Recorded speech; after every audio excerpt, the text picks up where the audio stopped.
A Scandal in Bohemia from the Adventures of Sherlock Holmes by Arthur Conan Doyle.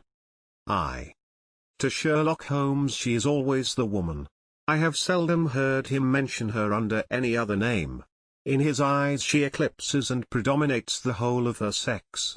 It was not that he felt any emotion akin to love for Irene Adler.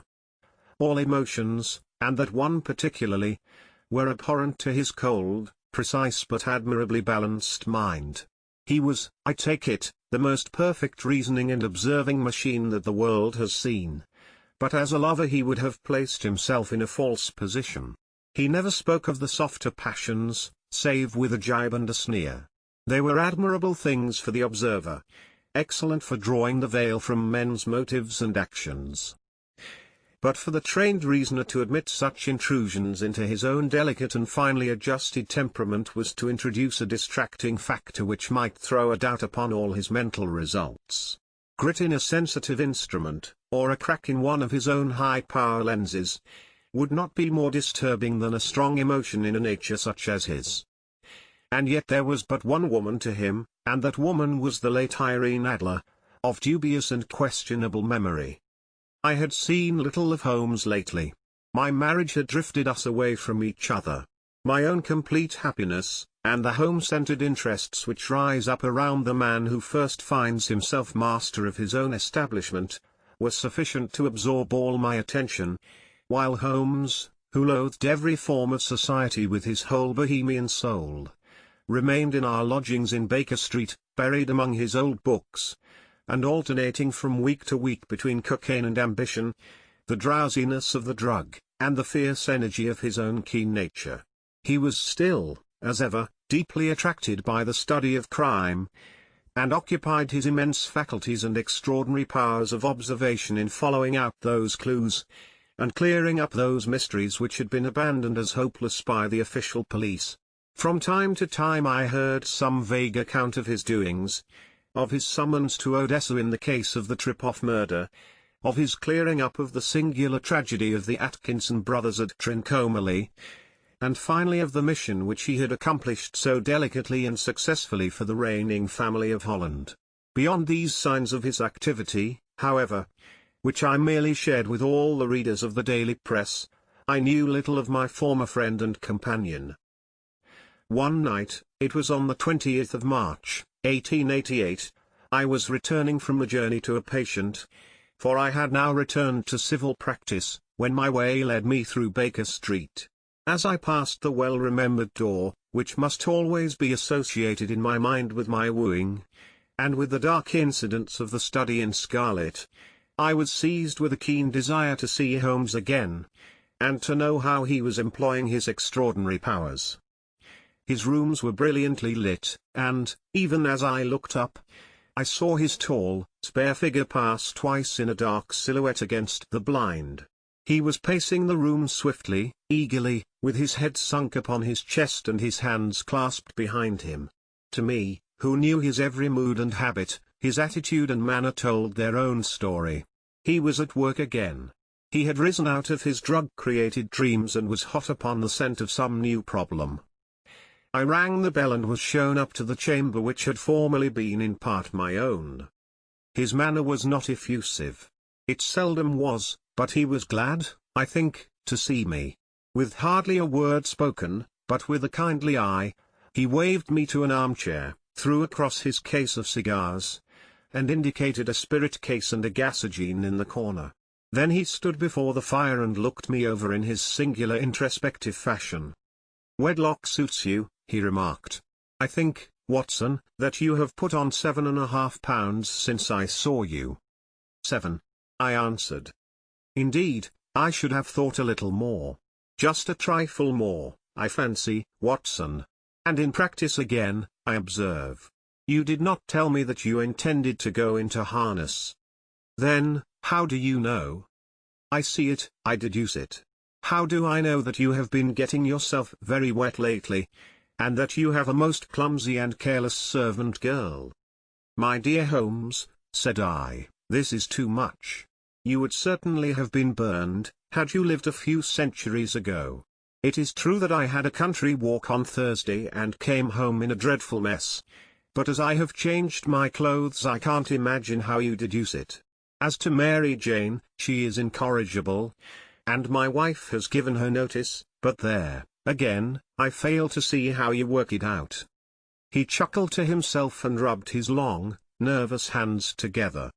"It is simplicity itself," said he. "My eyes tell me that on the inside of your left shoe, just where the firelight strikes it, the leather is scored by 6 almost parallel cuts.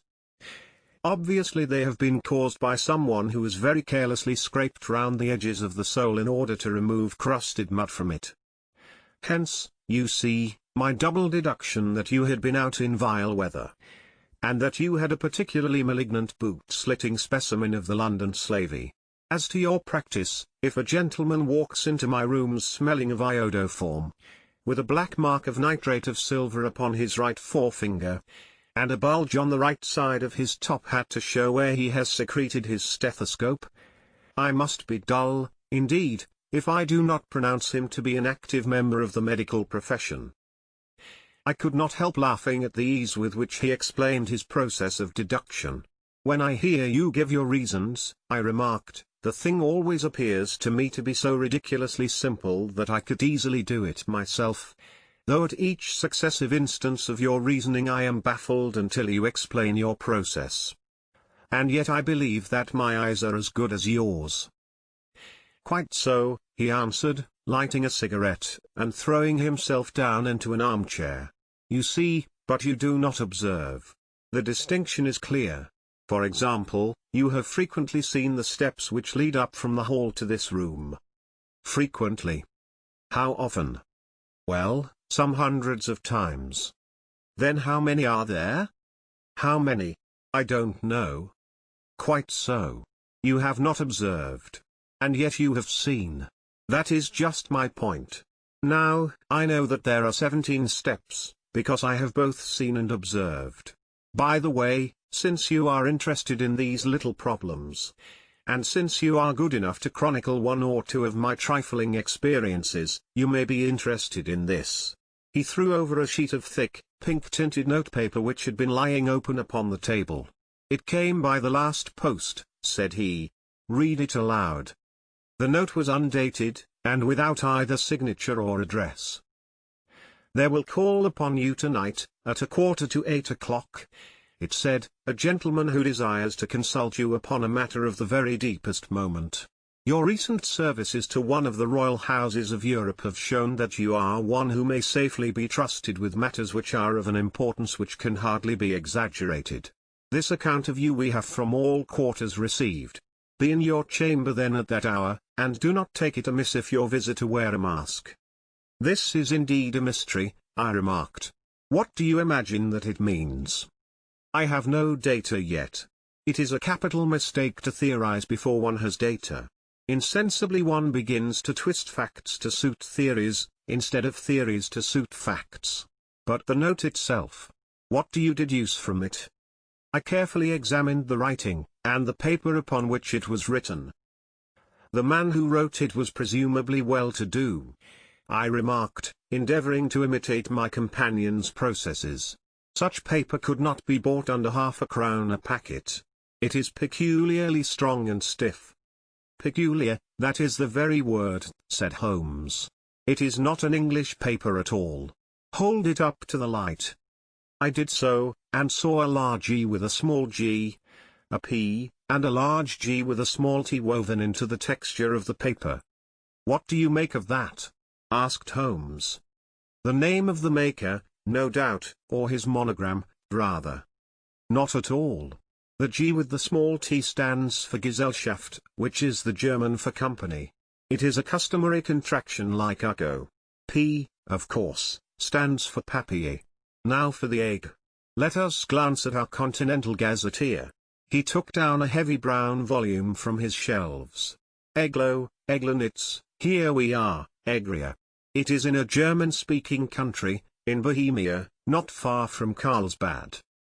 Remarkable as being the scene of the death of Wallenstein, and for its numerous glass factories and paper mills. Ha, ha, my boy, what do you make of that?" His eyes sparkled, and he sent up a great blue triumphant cloud from his cigarette. "The paper was made in Bohemia," I said. "Precisely. And the man who wrote the note is a German. Do you note the peculiar construction of the sentence? 'This account of you we have from all quarters received.' A Frenchman or Russian could not have written that. It is the German who is so uncourteous to his verbs. It only remains, therefore, to discover what is wanted by this German who writes upon Bohemian paper and prefers wearing a mask to showing his face. And here he comes, if I am not mistaken, to resolve all our doubts." As he spoke there was the sharp sound of horses' hoofs and grating wheels against the curb, followed by a sharp pull at the bell. Holmes whistled. "Up there, by the sound," said he. "Yes," he continued, glancing out of the window. "A nice little brougham and a pair of beauties. 150 guineas apiece. There's money in this case, Watson, if there is nothing else. I think that I had better go, Holmes." "Not a bit, Doctor. Stay where you are. I am lost without my Boswell. And this promises to be interesting. It would be a pity to miss it." "But your client?" "Never mind him. I may want your help, and so may he. Here he comes.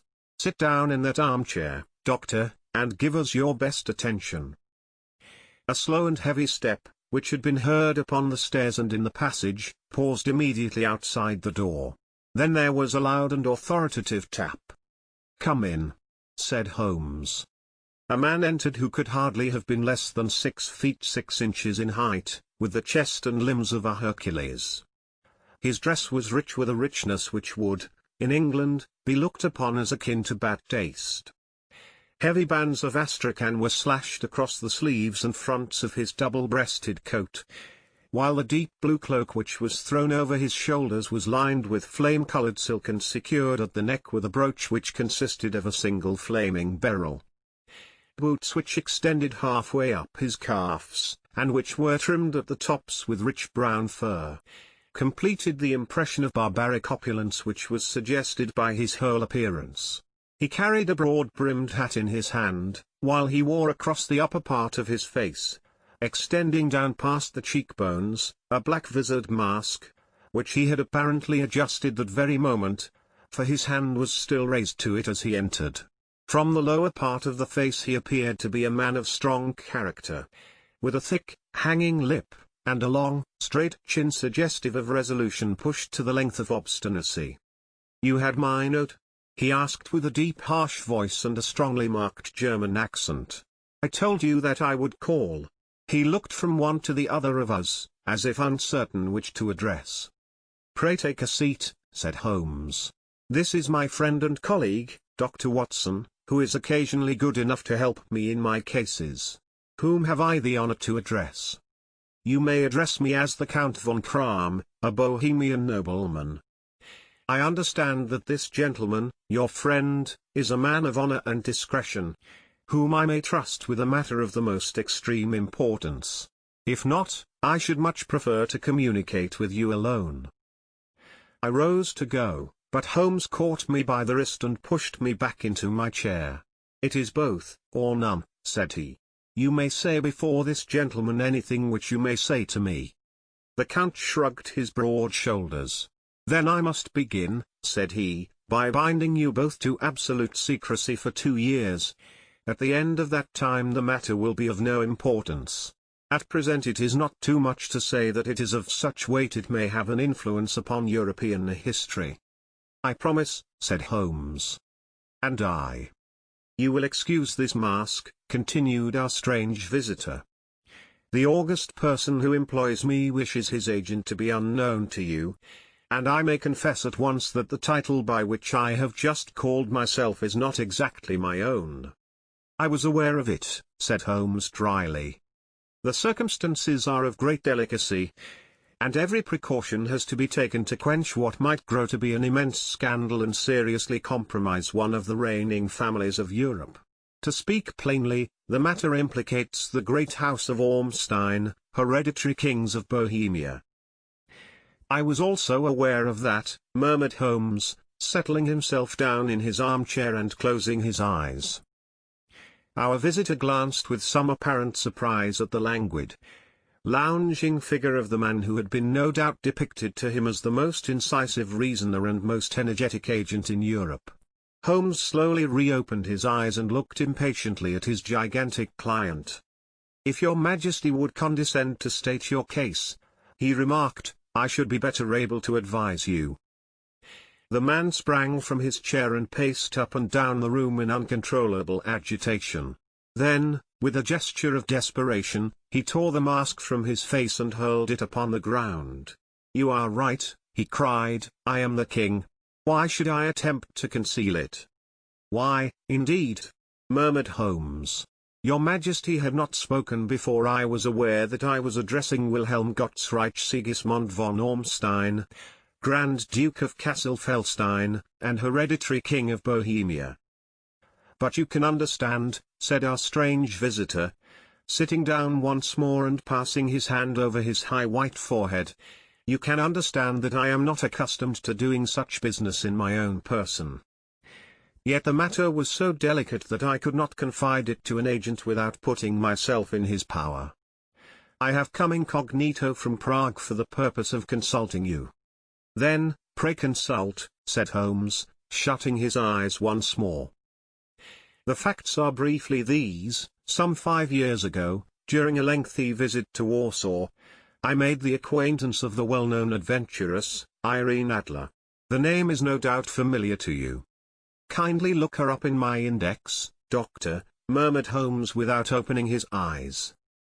For many years he had adopted a system of docketing all paragraphs concerning men and things, so that it was difficult to name a subject or a person on which he could not at once furnish information.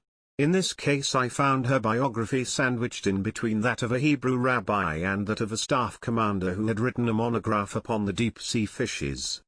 "Let me see," said Holmes. Born in New Jersey in the year 1858. Contralto, La Scala, Prima donna Imperial Opera of Warsaw, yes. Retired from operatic stage, Living in London, quite so. Your Majesty, as I understand, became entangled with this young person, wrote her some compromising letters, and is now desirous of getting those letters back. Precisely so. But how? Was there a secret marriage? None. No legal papers or certificates? None. Then I fail to follow your Majesty. If this young person should produce her letters for blackmailing or other purposes, how is she to prove their authenticity?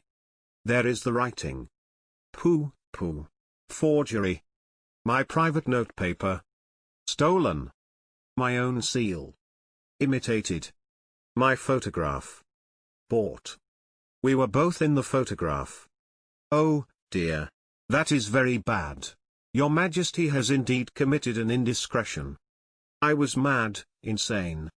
You have compromised yourself seriously. I was only Crown Prince then. I was young. I am but 30 now. It must be recovered. We have tried and failed. Your Majesty must pay. It must be bought. She will not sell. Stolen, then. 5 attempts have been made. Twice burglars in my pay ransacked her house.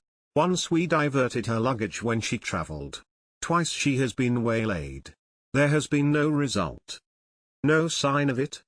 Absolutely none. Holmes laughed. It is quite a pretty little problem, said he. But a very serious one to me, returned the king reproachfully. Very, indeed. And what does she propose to do with the photograph? To ruin me. But how? I am about to be married. So I have heard. To Clotilde Lothman von Saxe-Meiningen, second daughter of the King of Scandinavia. You may know the strict principles of her family. She is herself the very soul of delicacy. A shadow of a doubt as to my conduct would bring the matter to an end. And Irene Adler? Threatens to send them the photograph. And she will do it. I know that she will do it. You do not know her, but she has a soul of steel. She has the face of the most beautiful of women, and the mind of the most resolute of men. Rather than I should marry another woman, there are no lengths to which she would not go, none. You are sure that she has not sent it yet? I am sure. And why? Because she has said that she would send it on the day when the betrothal was publicly proclaimed. That will be next Monday. Oh, then we have 3 days yet, said Holmes with a yawn.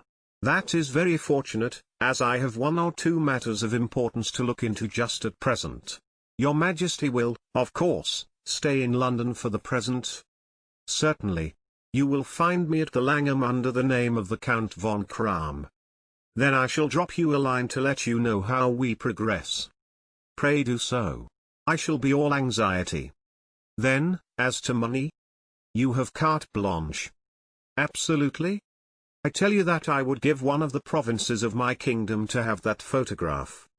And for present expenses? The king took a heavy chamois leather bag from under his cloak and laid it on the table. There are £300 in gold and 700 in notes, he said. Holmes scribbled a receipt upon a sheet of his notebook and handed it to him. And Mademoiselle's address? He asked. Is Briony Lodge, Serpentine Avenue, St. John's Wood. Holmes took a note of it. One other question, said he. Was the photograph a cabinet? It was. Then, good night, Your Majesty, and I trust that we shall soon have some good news for you. And good night, Watson, he added, as the wheels of the royal brougham rolled down the street. If you will be good enough to call tomorrow afternoon at 3 o'clock, I should like to chat this little matter over with you. 2. At 3 o'clock precisely I was at Baker Street, but Holmes had not yet returned. The landlady informed me that he had left the house shortly after 8 o'clock in the morning. I sat down beside the fire, however, with the intention of awaiting him, however long he might be.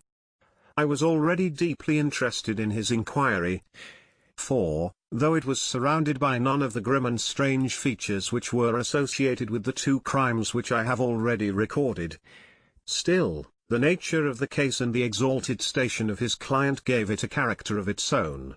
Indeed, apart from the nature of the investigation which my friend had on hand, there was something in his masterly grasp of a situation, and his keen, incisive reasoning, which made it a pleasure to me to study his system of work, and to follow the quick, subtle methods by which he disentangled the most inextricable mysteries.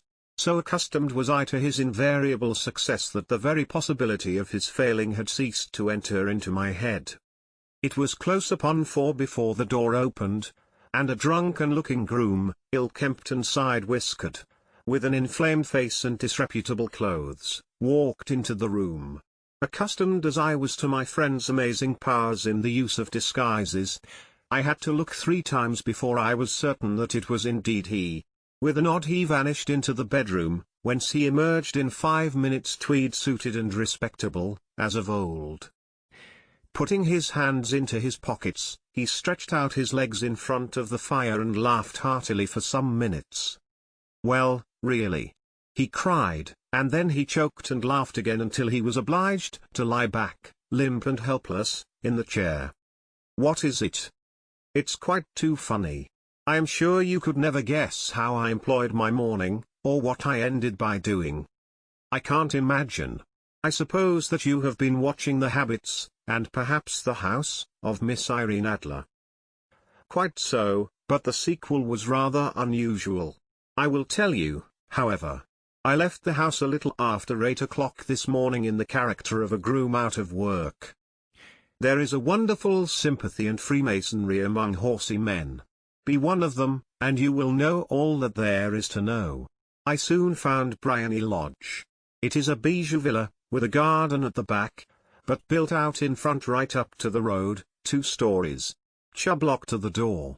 Large sitting room on the right side, well furnished, with long windows almost to the floor, and those preposterous English window fasteners which a child could open. Behind there was nothing remarkable, save that the passage window could be reached from the top of the coach-house. I walked round it and examined it closely from every point of view, but without noting anything else of interest. I then lounged down the street and found, as I expected, that there was a mews in a lane which runs down by one wall of the garden. I lent the ostlers a hand in rubbing down their horses, and received in exchange twopence, a glass of half and half, 2 fills of shag tobacco, and as much information as I could desire about Miss Adler. To say nothing of half a dozen other people in the neighbourhood in whom I was not in the least interested, but whose biographies I was compelled to listen to. "And what of Irene Adler?" I asked. "Oh, she has turned all the men's heads down in that part. She is the daintiest thing under a bonnet on this planet. So say the Serpentine Mews, to a man.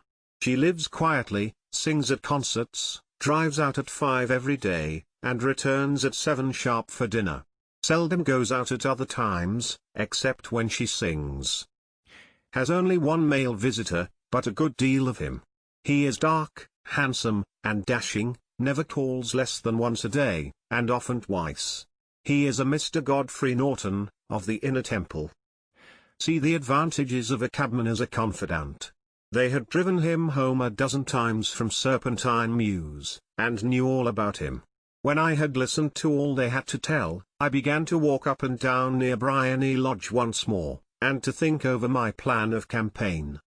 This Godfrey Norton was evidently an important factor in the matter. He was a lawyer. That sounded ominous. What was the relation between them, and what the object of his repeated visits? Was she his client, his friend, or his mistress? If the former, she had probably transferred the photograph to his keeping. If the latter, it was less likely. On the issue of this question depended whether I should continue my work at Briony Lodge, or turn my attention to the gentleman's chambers in the Temple. It was a delicate point, and it widened the field of my inquiry. I fear that I bore you with these details, but I have to let you see my little difficulties, if you are to understand the situation. "I am following you closely," I answered. I was still balancing the matter in my mind when a hansom cab drove up to Briony Lodge, and a gentleman sprang out. He was a remarkably handsome man, dark, aquiline, and moustached, evidently the man of whom I had heard. He appeared to be in a great hurry, shouted to the cabman to wait, and brushed past the maid who opened the door with the air of a man who was thoroughly at home. He was in the house about half an hour, and I could catch glimpses of him in the windows of the sitting room, pacing up and down, talking excitedly, and waving his arms. Of her I could see nothing. Presently he emerged, looking even more flurried than before. As he stepped up to the cab, he pulled a gold watch from his pocket and looked at it earnestly. "Drive like the devil," he shouted, "first to Gross and Hankey's in Regent Street, and then to the Church of St. Monica in the Edgware Road. Half a guinea if you do it in 20 minutes. Away they went, and I was just wondering whether I should not do well to follow them when up the lane came a neat little landau. The coachman with his coat only half buttoned, and his tie under his ear, while all the tags of his harness were sticking out of the buckles. It hadn't pulled up before she shot out of the hall door and into it. I only caught a glimpse of her at the moment, but she was a lovely woman, with a face that a man might die for. "The Church of St. Monica, John," she cried, "and half a sovereign if you reach it in 20 minutes. This was quite too good to lose, Watson. I was just balancing whether I should run for it, or whether I should perch behind her landau when a cab came through the street. The driver looked twice at such a shabby fare, but I jumped in before he could object. "The Church of St. Monica," said I, "and half a sovereign if you reach it in 20 minutes. It was 25 minutes to 12, and of course it was clear enough what was in the wind. My cabby drove fast. I don't think I ever drove faster, but the others were there before us. The cab and the landau with their steaming horses were in front of the door when I arrived. I paid the man and hurried into the church. There was not a soul there save the two whom I had followed and a surpliced clergyman, who seemed to be expostulating with them. They were all three standing in a knot in front of the altar. I lounged up the side aisle like any other idler who has dropped into a church. Suddenly, to my surprise, the three at the altar faced round to me, and Godfrey Norton came running as hard as he could towards me. "Thank God," he cried. "You'll do. Come, come." "What then?" I asked. "Come, man, come, only 3 minutes, or it won't be legal." I was half dragged up to the altar, and before I knew where I was I found myself mumbling responses which were whispered in my ear, and vouching for things of which I knew nothing, and generally assisting in the secure tying up of Irene Adler, spinster, to Godfrey Norton, bachelor. It was all done in an instant, and there was the gentleman thanking me on the one side and the lady on the other, while the clergyman beamed on me in front. It was the most preposterous position in which I ever found myself in my life. And it was the thought of it that started me laughing just now. It seems that there had been some informality about their license. That the clergyman absolutely refused to marry them without a witness of some sort. And that my lucky appearance saved the bridegroom from having to sally out into the streets in search of a best man. The bride gave me a sovereign, and I mean to wear it on my watch chain in memory of the occasion. "This is a very unexpected turn of affairs," said I, "and what then?" Well, I found my plans very seriously menaced. It looked as if the pair might take an immediate departure, and so necessitate very prompt and energetic measures on my part. At the church door, however, they separated, he driving back to the temple, and she to her own house. "I shall drive out in the park at 5 as usual," she said as she left him. I heard no more. They drove away in different directions, and I went off to make my own arrangements. "Which are?" "Some cold beef and a glass of beer," he answered, ringing the bell. "I have been too busy to think of food, and I am likely to be busier still this evening. By the way, Doctor, I shall want your cooperation." "I shall be delighted." "You don't mind breaking the law?" "Not in the least." "Nor running a chance of arrest?" "Not in a good cause." "Oh, the cause is excellent. Then I am your man. I was sure that I might rely on you. But what is it you wish?"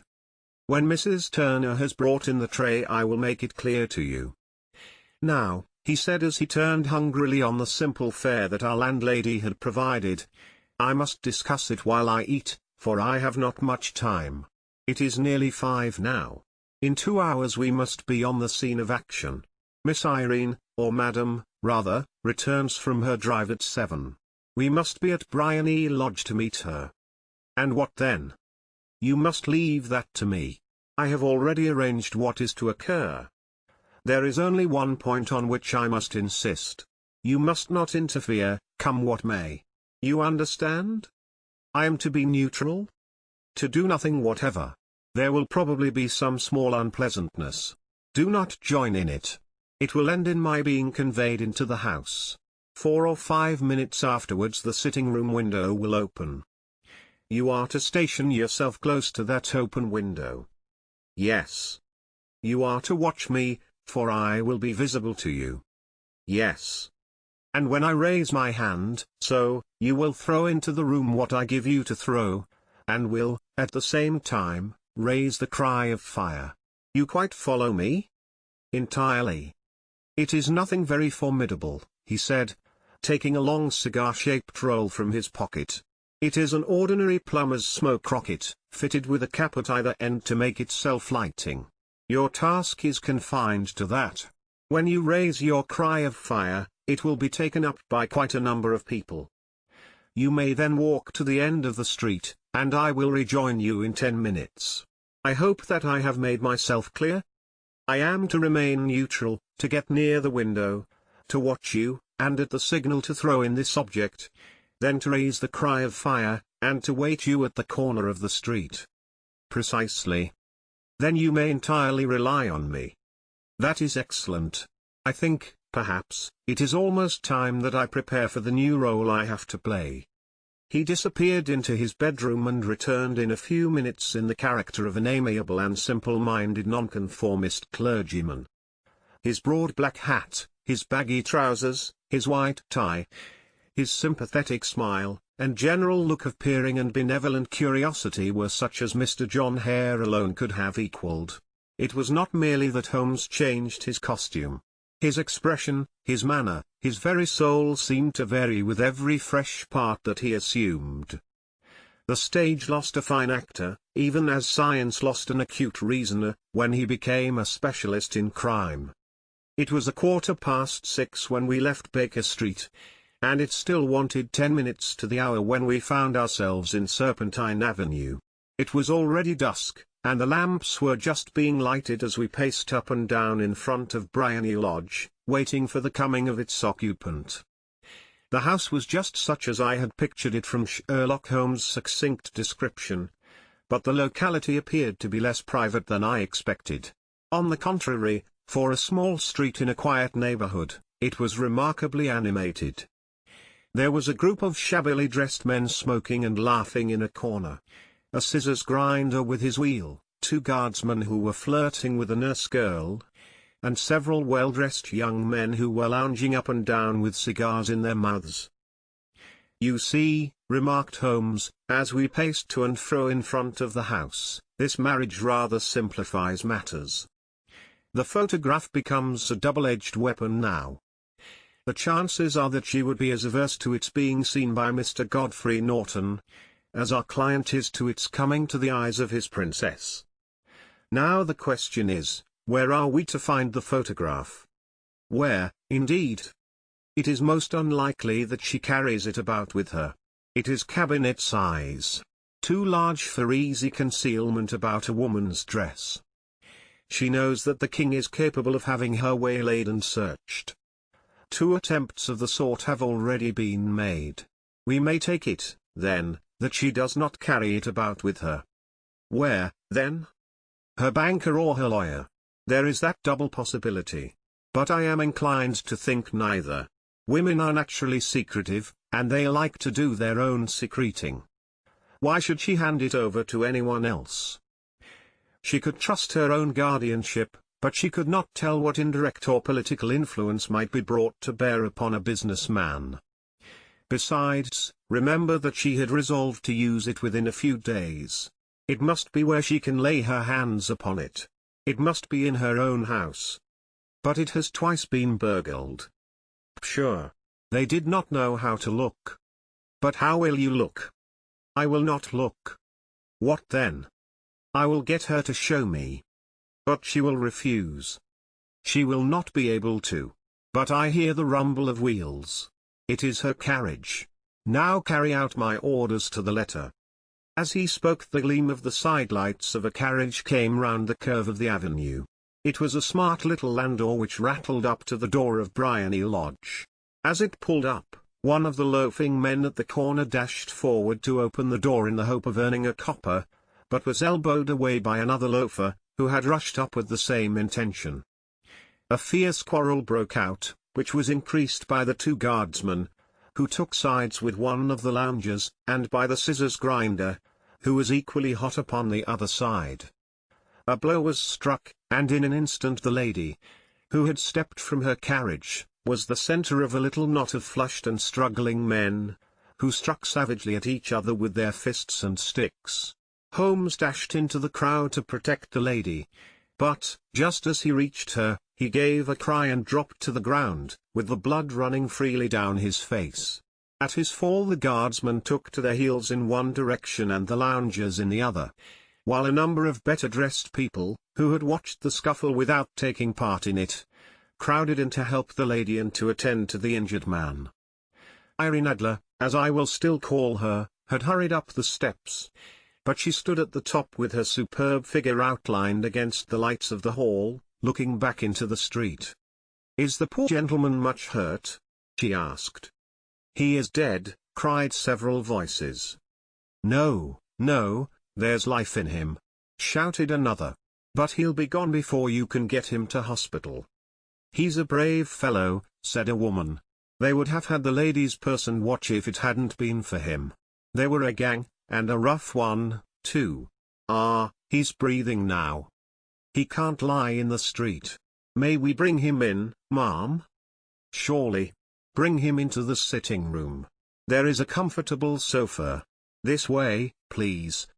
Slowly and solemnly he was borne into Briony Lodge and laid out in the principal room, while I still observed the proceedings from my post by the window. The lamps had been lit, but the blinds had not been drawn, so that I could see Holmes as he lay upon the couch. I do not know whether he was seized with compunction at that moment for the part he was playing, but I know that I never felt more heartily ashamed of myself in my life than when I saw the beautiful creature against whom I was conspiring, or the grace and kindliness with which she waited upon the injured man. And yet it would be the blackest treachery to Holmes to draw back now from the part which he had entrusted to me. I hardened my heart, and took the smoke rocket from under my ulster. After all, I thought, we are not injuring her. We are but preventing her from injuring another. Holmes had sat up upon the couch, and I saw him motion like a man who is in need of air.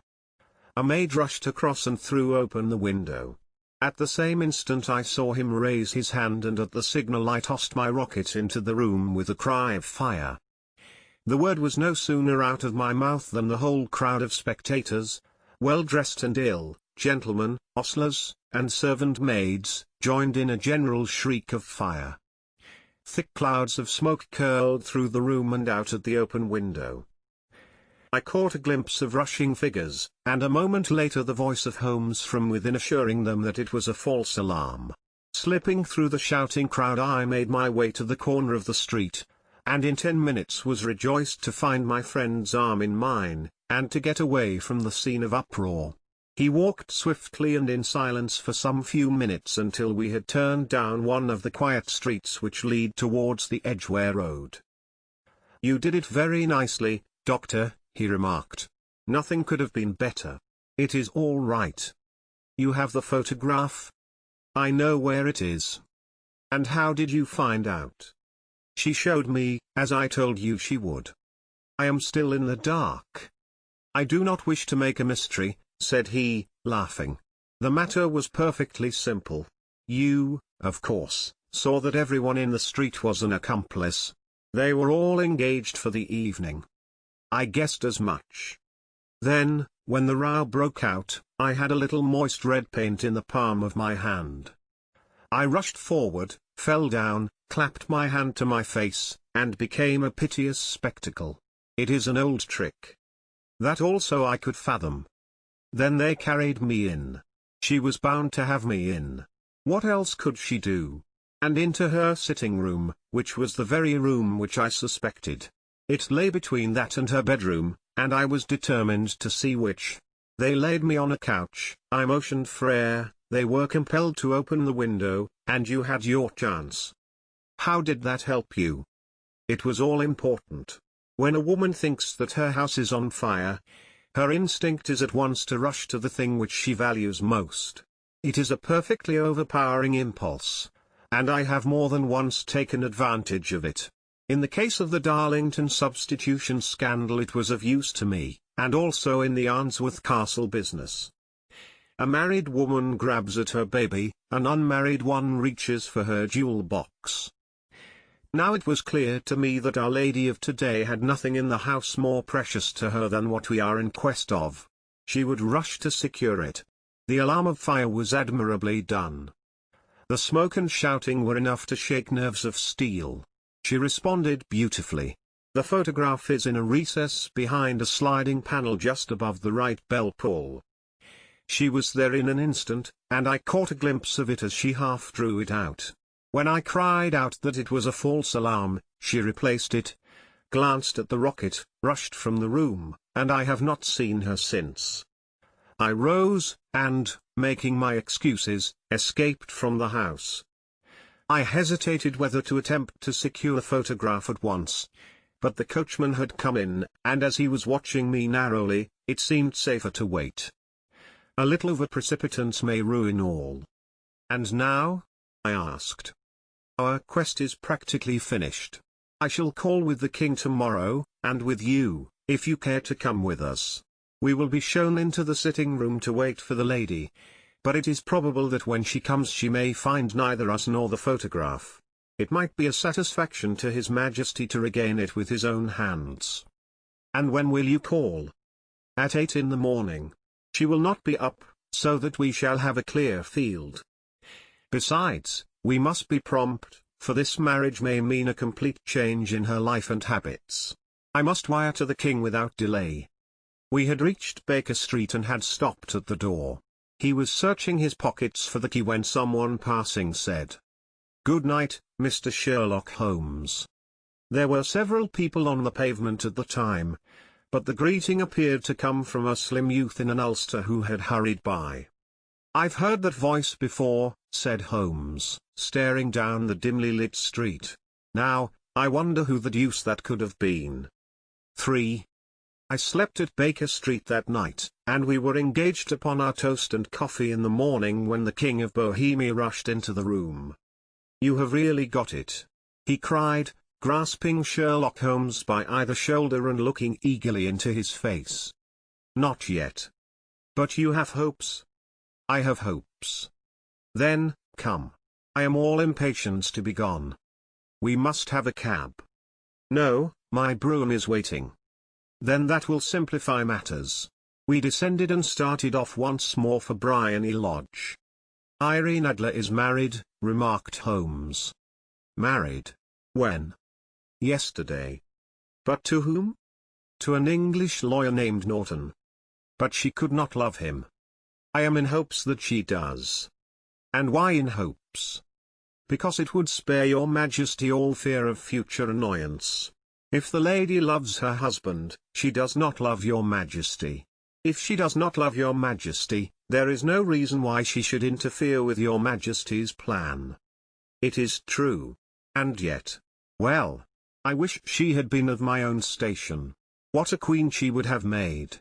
He relapsed into a moody silence, which was not broken until we drew up in Serpentine Avenue. The door of Briony Lodge was open, and an elderly woman stood upon the steps. She watched us with a sardonic eye as we stepped from the brougham. "Mr. Sherlock Holmes, I believe?" said she. "I am Mr. Holmes," answered my companion, looking at her with a questioning and rather startled gaze. "Indeed. My mistress told me that you were likely to call. She left this morning with her husband by the 5:15 train from Charing Cross for the Continent." "What?" Sherlock Holmes staggered back, white with chagrin and surprise. "Do you mean that she has left England? Never to return?" "And the papers?" asked the king hoarsely. "All is lost." "We shall see." He pushed past the servant and rushed into the drawing-room, followed by the king and myself. The furniture was scattered about in every direction, with dismantled shelves and open drawers, as if the lady had hurriedly ransacked them before her flight. Holmes rushed at the bell-pull, tore back a small sliding shutter, and, plunging in his hand, pulled out a photograph and a letter. The photograph was of Irene Adler herself in evening dress. The letter was superscribed to Sherlock Holmes, Esquire, to be left till called for. My friend tore it open, and we all three read it together. It was dated at midnight of the preceding night and ran in this way. "My dear Mr. Sherlock Holmes, you really did it very well. You took me in completely. Until after the alarm of fire, I had not a suspicion. But then, when I found how I had betrayed myself, I began to think. I had been warned against you months ago. I had been told that, if the king employed an agent, it would certainly be you. And your address had been given me. Yet, with all this, you made me reveal what you wanted to know.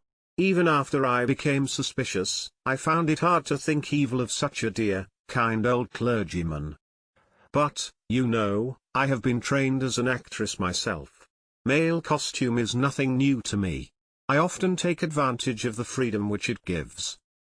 I sent John, the coachman, to watch you, ran upstairs, got into my walking clothes, as I call them, and came down just as you departed. Well, I followed you to your door, and so made sure that I was really an object of interest to the celebrated Mr. Sherlock Holmes. Then I, rather imprudently, wished you good night, and started for the temple to see my husband. We both thought the best resource was flight, when pursued by so formidable an antagonist. So you will find the nest empty when you call tomorrow. As to the photograph, your client may rest in peace. I love and am loved by a better man than he. The king may do what he will without hindrance from one whom he has cruelly wronged. I keep it only to safeguard myself, and to preserve a weapon which will always secure me from any steps which he might take in the future.